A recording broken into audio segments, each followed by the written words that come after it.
मौर्य समाज का संगठन। मौर्यों ने एक बड़ा ही विस्तृत प्रशासन तंत्र स्थापित किया।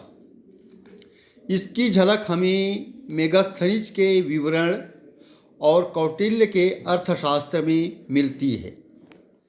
मेगास्थनीज यूनान का राजदूत था और उसे सेल्यूकस ने चंद्रगुप्त मौर्य के दरबार में भेजा था।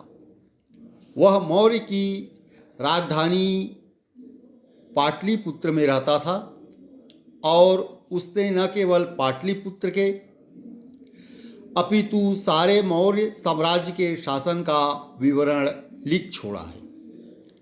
उसका यह विवरण पूरा नहीं बच पाया, परंतु उससे लिए गए उद्धरण कई परवर्ती यूनानी लेखकों की पुस्तकों में आए।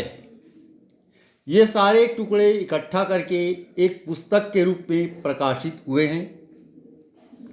इस पुस्तक से मौर्य काल के प्रशासन, समाज और अर्थव्यवस्था पर अच्छा प्रकाश पड़ता है। मेगास्थनीज के इस विवरण को कौटिल्य के अर्थशास्त्र से परिपूरित किया जा सकता है। यद्यपि अर्थशास्त्र को अंतिम रूप मौर्य शासन के कई सदियों के बाद दिया गया, फिर भी इसके कुछ खंडों में आई बातें यथार्थ हैं और मौर्य प्रशासन एवं अर्थव्यवस्था के बारे में प्रामाणिक जानकारी देती है। इन दोनों स्रोतों के आधार पर हम चंद्रगुप्त मौर्य के प्रशासन तंत्र का खाका खींच सकते हैं।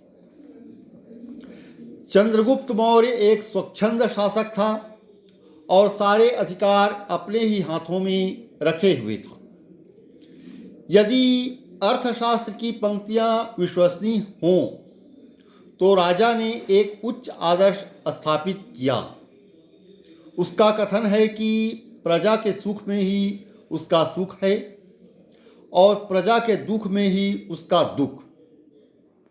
परंतु हमें मालूम नहीं कि राजा ने इस आदर्श का पालन कहाँ तक किया। मेगास्थनीज के अनुसार राजा की सहायता करने के लिए एक परिषद गठित थी।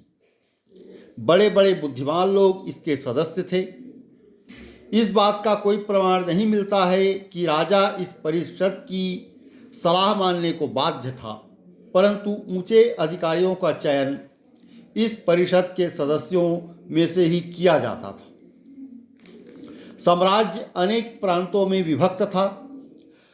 हर एक प्रांत एक एक राजपुरुष के जिम्मे लगा रहता था। राजपुरुष राजवंश की किसी संतान को बनाया जाता था। प्रांत भी छोटी छोटी इकाइयों में विभक्त थे। ग्रामांचल और नगरांचल दोनों के प्रशासन की व्यवस्था थी।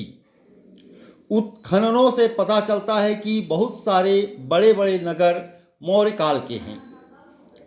पाटलिपुत्र, कौशांबी, उज्जयिनी और तक्षशिला चोटी के नगर थे।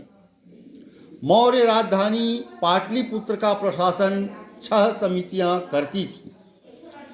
हर समिति में 5-5 सदस्य होते थे। ये समितियां सफाई, विदेशियों की रक्षा, जन्म और मृत्यु का लेखा, बाटों और मापों का नियमन और इस तरह के अन्यान्य कार्य करती थी।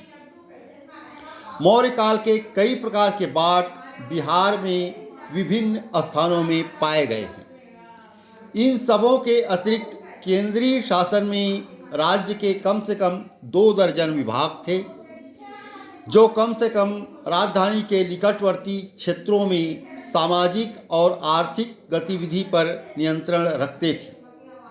चंद्रगुप्त के प्रशासन की सबसे बड़ी विशेषता है विशाल सेना रखना।